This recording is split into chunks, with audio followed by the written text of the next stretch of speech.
Jadilah seperti Sayyidah Zulaikha. Siapa tuh? Istrinya Nabi Yusuf alaihissalam. Dulu Imra'atul Aziz, istrinya bendahara negara awalnya. Habis itu naksir berat sama Nabi Yusuf, karena emang Nabi Yusuf ganteng. Sama nih kayak anak-anak zaman sekarang nih, naksir sama aktor Korea. Aduh. Kalau udah sama aktor-aktor Korea, teriak-teriak gitu kan. Kalau lihat di bandara, sampai pada pingsan. Wah, siapa gitu namanya, saya nggak hafal. Siapa? Jongkok. Siapa? Ini serius ini. Siapa Mbak? Son Joong Ki katanya. Iya. Wah. Sampai pada pingsan. Ternyata karena belum sarapan. Saudaraku sekalian yang saya muliakan, nih, kalau kamu masih terusan seperti itu, tuh hanya akan berjumpa dengan kekecewaan demi kekecewaan. Ya, tidak begitu. Putar arah segera, putar arah. Nah, Sayyidah Zulaikha itu naksir sama Nabi Yusuf. Gimana ceritanya sih? Ini ya sekedar biar tahu lebih banyak fakta sejarah. Jadi dulu itu Zulaikha itu kembang desa, teman-teman. Yang paling cantik sedesa itu deh. Teman-teman sekalian, ini dia nih kembang desanya. Satu waktu, dan yang melamar dia banyak sekali. Orang-orang semuanya ingin menikah sama Zulaikha sebagai kembang desa. Satu waktu Zulaikha bermimpi, dalam mimpinya itu dia melihat seorang yang cakep banget. Tampan rupawan. Terus dibilang dalam mimpi itu loh suami kamu. Dia adalah Al-Aziz. Al-Aziz itu bendahara negara. Menteri keuangan semacam itu.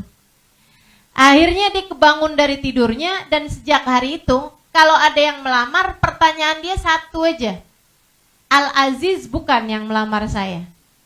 Sampai kemudian hal tersebut kedengaran oleh Al-Aziz. Dia pun kemudian melamar. Cuman bedanya Al-Aziz yang ini itu agak tua. Mohon maaf ya, mungkin ya ini ya, mungkin ya. Perutnya agak buncit. Begitu ya. Dan enggak tampan gitu. Sama sekali jauh dari bayangannya Siti Zulaikha. Dilamar. Jadi baru datang lamarannya aja, belum ketemu sama orangnya. Begitu dibilang, saya ini datang kemari untuk mewakili Al-Aziz melamar putri bapak gitu, pada bapaknya Zulaikha. Katanya Zulaikha, Al-Aziz, iya, saya mau.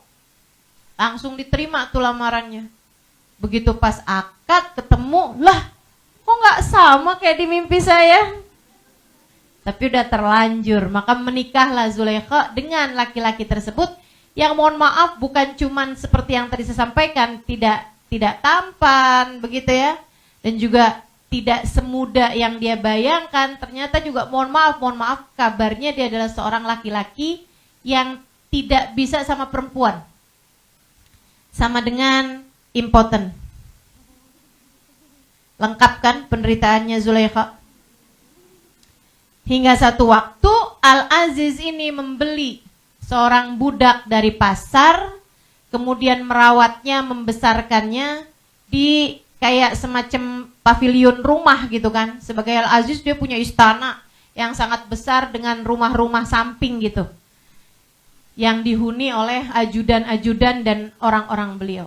Satu waktu Zulaikha ini pas lagi keluar dari rumah gitu ya, di halaman dia ngeliat, lah cowok siapa tuh? Persis banget kayak di mimpi saya.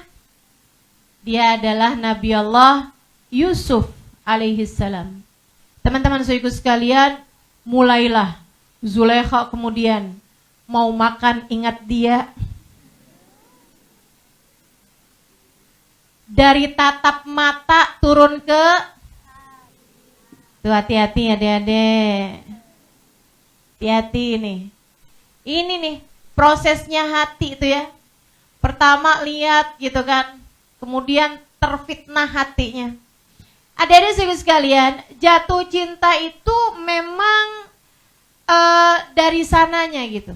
Jatuh cinta itu memang takdir. Kita tuh nggak bisa milih mau jatuh cinta sama siapa. Tapi meneruskan rasa hati sesudah kamu jatuh cinta, itu yang ada dalam kendalimu. Yang ada dalam kendalimu. Jadi itu memang ujian dari Allah Subhanahu wa taala. Allah taruh rasa hati gitu. Saudaraku sekalian yang saya muliakan, cuman masalahnya apakah sesudah jatuh cinta itu kamu deketin dia, minta nomor teleponnya, gitu ya, ngajakin ketemuan, kemudian chat-chatan, kemudian teleponan, kemudian jalan berduaan, kemudian pegang tangan, kemudian saling senderan. Itu semuanya adalah pilihan yang kamu memilihnya atau tidak gitu. Jadi adik-adik saudaraku sekalian, hati-hati. Jangan suka nyalahin, saya bisa apa kalau sudah takdir menentukan saya jatuh cinta padamu? Saya bisa apa terhadap rasa hati saya? Ya kamu bisa. Rasa hati itu pertamanya memang dari Allah Subhanahu wa taala. Akan tetapi kamulah yang memutuskan mau apa sesudah rasa hati itu datang dalam hatimu, Dek. Jangan nyalahin, ya habisnya udah takdir gimana ya, saya tuh gak bisa membohongi hati saya ya. Saya terperangkap dalam rasa yang tidak mampu saya kendalikan. Adik-adik saudaraku sekalian yang saya muliakan, nih Sayyidah Zulaikha ini memilih memutuskan sesuatu yang salah terhadap Nabi Allah Yusuf alaihissalam. Padahal memang Nabi Yusuf tuh ujung-ujungnya akan ditakdir Allah Subhanahu wa taala sebagai suaminya Zulaikha gitu. Cuman masalahnya nih Sayyidah Zulaikha tidak mampu mengendalikan perasaannya. Beliau sendiri yang salah gitu. Makanya Allah Subhanahu wa taala ketika menceritakan tentang nafsu, Allah Subhanahu wa taala menceritakannya dalam surat Yusuf, teman-teman saudara sekalian. Katanya Zulaikha, ada juga yang mengatakan, ahli tafsir mengatakan bahwa itu adalah perkataannya Nabi Yusuf, wa ma ubarri'u nafsi innan nafsa la ammaratun bisu. Aku tak akan pernah membiarkan hawa nafsuku. Sebab hawa nafsuku akan selalu mengajakku kepada keburukan. Gitu. Jadi kalau misalnya ada datang rasa jatuh cinta dalam hatimu terhadap seseorang, gitu kan, jangan kemudian kamu ikut-ikutin. Mungkin ini adalah jodoh saya, gitu kan. Akhirnya terus saja tuh kamu ikutin alurnya hati. Jangan Dek, jangan. Bukan untuk itu kamu diciptakan Allah Subhanahu wa taala, bukan. Bukan. Kendalikan hatimu, kendalikan hatimu. Ustazah, kalau misalnya nggak pakai pacaran gimana mau menikah? Saya nikah nggak pakai pacaran. Oh, langsung yang ngantuk pada langsung berdiri nih. Gimana ceritanya Ustazah? Gimana ceritanya gitu? Saya nikah nggak pakai pacaran. Saya lihat muka suami saya sesudah akad nikah. Saya tahu muka suami saya, oh dia nih. Oke lah, untung cakep. Saya taunya sesudah menikah, dia juga begitu. Lihat muka saya, itu sesudah akad nikah gitu kan. Ya mau gimana lagi, gak bisa dibalikin. Masya Allah, ya udah terima ala kadar deh gitu kan. Teman-teman saya ikut sekalian yang saya muliakan, jadi gak perlu tuh, kamu gak perlu berpacaran untuk bisa menikah. Lagian yang pada menikah-menikah, emang kamu nikah sama pacar? Atau kalaupun menikahnya sama pacarnya, emang itu pacar pertama? Kebanyakannya tidak. Maka yuklah jagain hati teman-teman saya sekalian. Sampai kemudian Zulaikha terfitnah gitu kan. Kan ceritanya begitu tuh. Mulai tuh sering disuruh-suruh datang ke rumahnya. Zulaikha disuruh bawa ini, disuruh bawa itu. disuruh bersihin ini, bersihin itu. Dan Yusuf sebagai budak gitu ya, harus taat kepada tuannya gitu. Sampai kemudian satu waktu di saat suaminya sedang pergi gitu, dia minta Yusuf masuk dalam kamarnya. Begitu ada di dalam kamarnya, dia tutup semua pintu. Yusufnya nanya gitu, mau apa tuan gitu kan. Wah, saya mau sama kamu. Waduh. Dan itu teman-teman sekalian, seperti yang tadi saya sampaikan ya, Zulaikha itu perempuan yang sangat cantik. Dan Nabi Yusuf juga laki-laki yang sangat normal untuk suka sama perempuan yang cantik. Tapi apakah rasa itu kemudian dibiarkan? Sudah takdir kita untuk saling mencintai, wahai Yusuf? Iya, wahai Zulaikha. Enggak gitu. Enggak gitu ceritanya, teman-teman. Kamu adalah seorang laki-laki yang pernah hadir dalam mimpiku. Begitu juga dengan dirimu, wahai Zulaikha. Enggak gitu, saudaraku sekalian yang saya muliakan. Tidak pernah dibenarkan percintaan yang tidak halal dalam Islam. Dan cinta itu tidak pernah cukup sebagai alasanmu berbuat dosa. Camkan ucapan saya, adik-adik. Ini nasihat saya kepadamu. Cinta tidak pernah cukup sebagai alasanmu untuk berbuat dosa. Gak ada ceritanya. Habisnya cinta gimana dong? Saya gak bisa mengendalikan rasa hati saya. Seharian saja saya gak teleponan sama dia, hati saya berantakan gitu. Teman-teman saudaraku sekalian yang saya muliakan, jangan biarkan. Ustazah, bagaimana dengan mencintai dalam diam? Ini sering banget nih pertanyaan kayak begini nih. Saya cinta gitu, tapi nggak pernah ngungkapin apa-apa Ustazah, saya diem-diem aja gitu. Cuman dia saya panggil dalam setiap doa saya di akhir malam.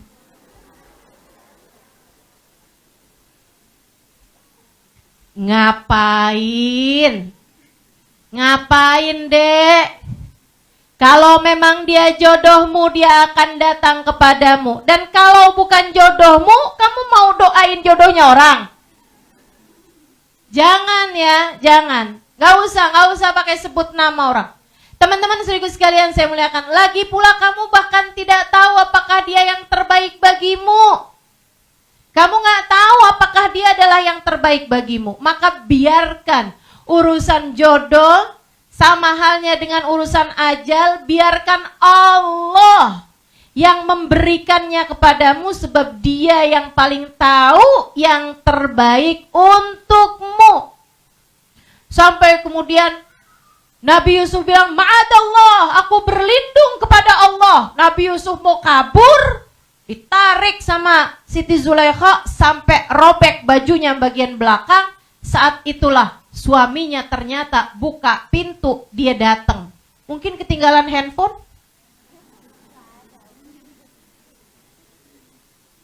Begitu masuk, wah, Zulaikha nih. Liatin ya adik-adik, cinta karena nafsu. Zulaikha langsung ngomong kayak begini nih. Apa hukuman buat seorang laki-laki arada bi ahlika su, yang hendak berbuat keburukan kepada istrimu? Jadi kayak, dia nih mau melecehkan aku gitu. Nah, ini cewek biasanya emang kalau udah malu kayak begitu tuh. Udah malu suka kayak gitu tuh. Gitu ya. Apa istilahnya tuh, bermain seolah dia adalah korbannya gitu. Padahal dia pelakunya kan. Nabi Yusuf bingung aja. Akhirnya kemudian katanya Nabi Yusuf, dia yang membawa saya kemari. Sebenarnya suaminya lebih percaya kepada Nabi Yusuf daripada kepada istrinya. Ya kan memang yang paling tahu kita biasanya orang paling dekat sama kita ya kan. Jadi udah paham gitu. Kemudian diputuskan begini begitu hingga akhirnya teman-teman saudaraku sekalian, Nabi Yusuf kemudian berada dalam penjara ya. Karena doanya juga Nabi Yusuf ngerasa, ini kayaknya jadi orang ganteng nih susah banget ya. Ternyata jadi orang ganteng dari zaman dulu sampai sekarang susah ini ya. Jadi Nabi Yusuf lebih memilih untuk dipenjara. Beliau pun dipenjara selama berpuluh-puluh tahun, Hingga akhirnya kemudian sekeluar beliau dari penjara, teman-teman saudara sekalian, itu juga keluarnya karena memang orang udah tahu bahwa ternyata Nabi Yusuf adalah orang yang bertakwa pada Allah Subhanahu wa taala dan dia mentakwil mimpinya seorang raja hingga seterusnya ya. Seterusnya dari kisah ini yang mau saya ceritakan akhirnya, dan itu saat beliau keluar dari penjara itu, Zulaikha tuh sudah jadi seorang perempuan beriman, memantaskan diri untuk seorang laki-laki soleh.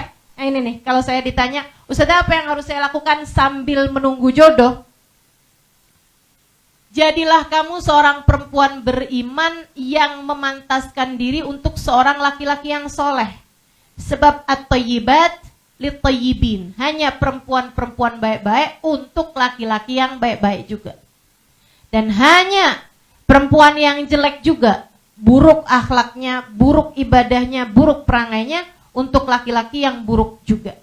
Jadi ibu-ibu, teman-teman, adik-adik, saudaraku sekalian saya muliakan, berusahalah untuk bisa meraih kesolehan kamu sebagai seorang perempuan hingga nanti Allah Subhanahu wa taala, buat adik-adik ya, hingga nanti Allah Subhanahu wa taala jadikan suamimu juga seorang laki-laki yang soleh. Dan buat ibu-ibu juga, jangan selalu aja nyalahin suami mulu. Ya gimana Ustazah, saya jadi perempuan soleha, imam saya aja kayak begitu. Imam saya nih, suami saya Ustazah, dia juga sholatnya terlambat, dia juga kalau bangun subuh kesiangan. Ya saya akhirnya juga jadi kayak begitu gitu.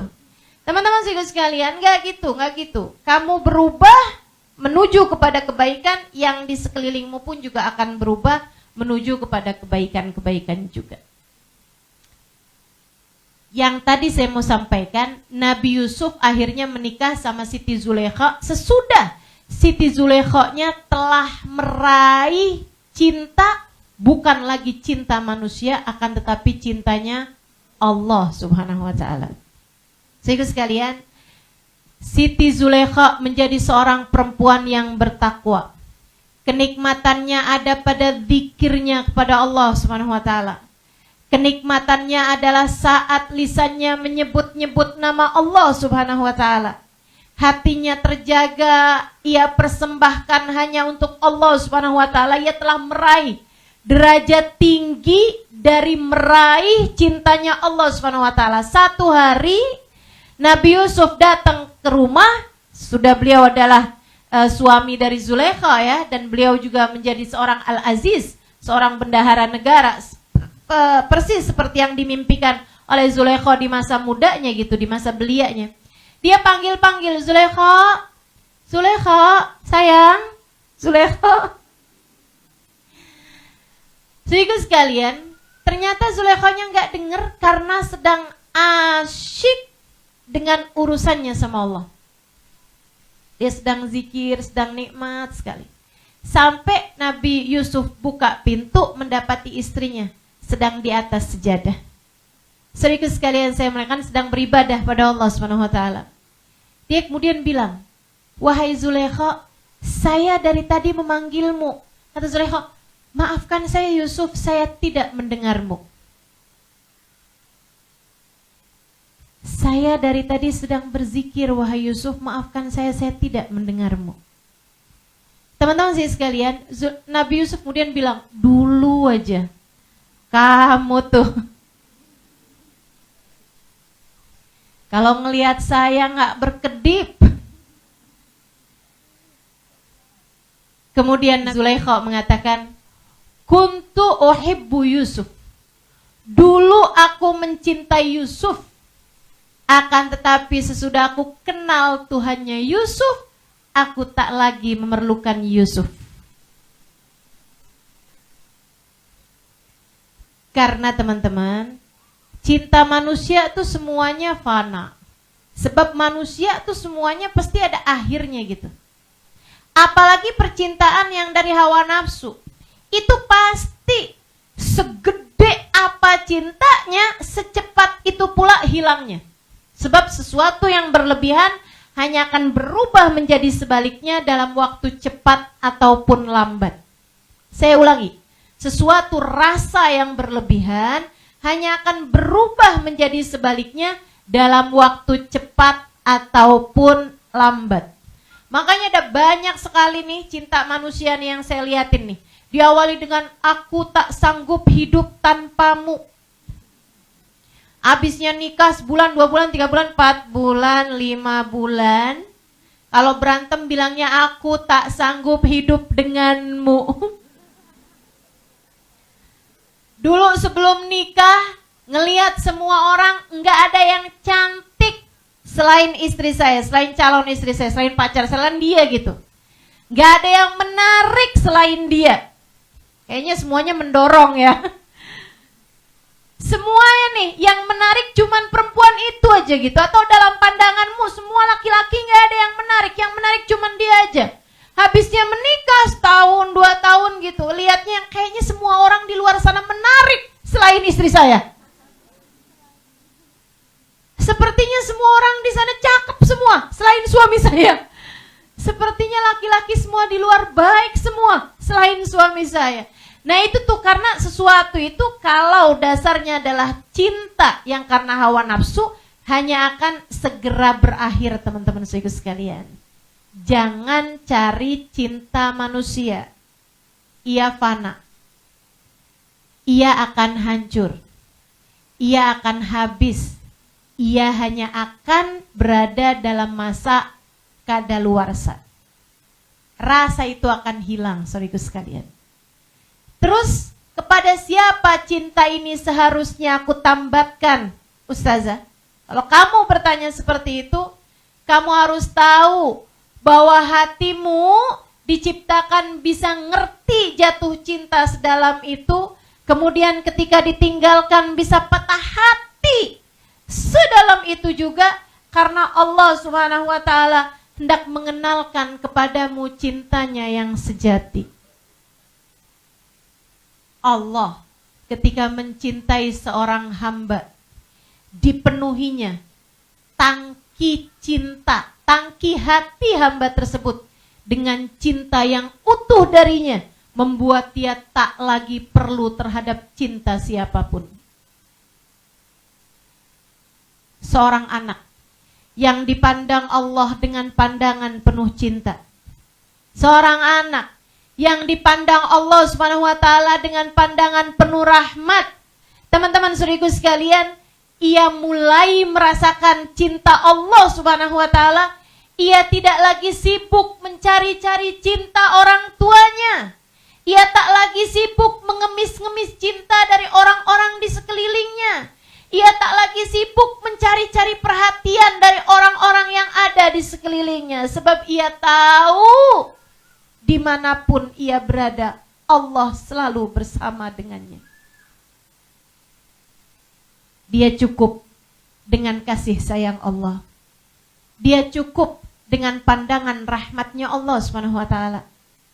Seorang anak muda, seorang perempuan belia, seorang laki-laki belia, ketika dia mulai merasakan cintanya Allah Subhanahu wa Ta'ala, ia tidak sibuk nyari pacar seperti halnya teman-temannya. Justru yang sibuk ia lakukan adalah mencari rahmatnya Allah. Yang sibuk ia lakukan menggapai cintanya Allah. Yang sibuk ia lakukan membenahi hatinya sehingga mencintai Allah dan Rasulnya lebih dalam daripada cintanya kepada siapapun. Di saat malam ia menengadahkan tangannya sesudah beberapa rakaat sholat yang ia lakukan. Ia berkata, ya Allah, di saat teman-temanku mencari cinta manusia, ya Allah, izinkan aku untuk Engkau kenalkan dengan cintamu, ya Allah. Ya Allah, izinkan hatiku mencintaimu. Dan Engkau pandanglah aku dengan pandangan cintamu. Ia sibuk mencari cinta Allah SWT dalam hidupnya. Ketika ia berpakaian, ia tidak lagi berpakaian mencari mana ya pakaian yang membuat saya paling akan dilirik, paling akan dilihat sama laki-laki. Ia ketika berpakaian, ia berpikir, apakah ketika saya berpakaian seperti ini Allah ridha, Allah cinta padaku? Ketika dia berbicara, ia tidak menjadikan kata-katanya sebagai kata-kata yang paling menarik untuk didengar oleh orang lain. Akan tetapi ia bertanya pada dirinya, jika saya mengatakan seperti ini, apakah Allah ridho pada saya? Ia menjadikan dorongan dan motivasinya untuk berbuat segala sesuatu adalah meraih dan menggapai cinta Allah Subhanahu wa ta'ala.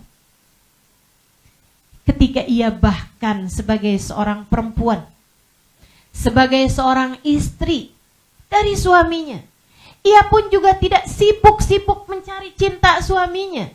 Sebab dia bahkan faham cinta suaminya berada dalam kendali Allah. Hati suaminya berada dalam kendali Allah Subhanahu wa ta'ala. Ia hanya sibuk mencari cinta pencipta suaminya, Allah Subhanahu wa ta'ala. Sebab ia tahu, suamiku adalah hamba. Suamiku adalah makhluk yang dapat berubah-ubah rasa hatinya. Suamiku adalah manusia yang esok atau lusa dapat meninggalkanku kapan saja. Entah dia berpaling kepada perempuan lain, entah dia meninggal dunia, atau apapun aja bisa terjadi di atas muka bumi ini. Akan tetapi Engkau satu ya Allah, aku harap tidak akan pernah meninggalkanku. Makanya saya suka bilang sama para istri-istri yang kadang-kadang curhat sama saya meskipun sekarang sih saya nggak ada sesi curhat-curhatan ya. Udahlah, kita sebagai manusia sama-sama menjalani kehidupan di atas muka bumi ini. Mudah-mudahan yang saya sampaikan bisa menjadi solusi bagi setiap permasalahan yang dihadapi. Teman-teman sekalian, saya suka sampaikan kepada teman-teman, apabila cinta manusia berpaling darimu, itu adalah cara Allah untuk mengenalkan kepadamu cintanya yang sejati. Terkadang kamu dibikin patah hati bahkan oleh orang yang paling kamu cintai. Para istri, dengarkan saya. Saya tahu betapa kamu sangat mencintai suamimu. Akan tetapi terkadang Allah Subhanahu wa ta'ala membuat hatimu patah dari suamimu. Kecewa luar biasa kamu. Menangis meraung-raung dirimu atas kehilangan cinta dari suamimu. Padahal sejatinya Allah Subhanahu wa ta'ala sedang memutuskan tali cintamu dengan suamimu. Karena Allah Subhanahu wa ta'ala hendak berkata, bergantung, mencintai manusia, membuatmu bisa kecewa semacam itu. Akan tetapi cintamu padaku, aku tidak akan pernah mengecewakanmu. Saat cinta kepada manusia membuatmu kecewa, itu adalah cara Allah untuk mengenalkan kepadamu cintanya yang sejati. Tapi kadang-kadang perempuan suka gak ngerti. Akhirnya dia malah gini, oh suami saya berpaling hati, dia pikir dia aja yang bisa, saya juga bisa.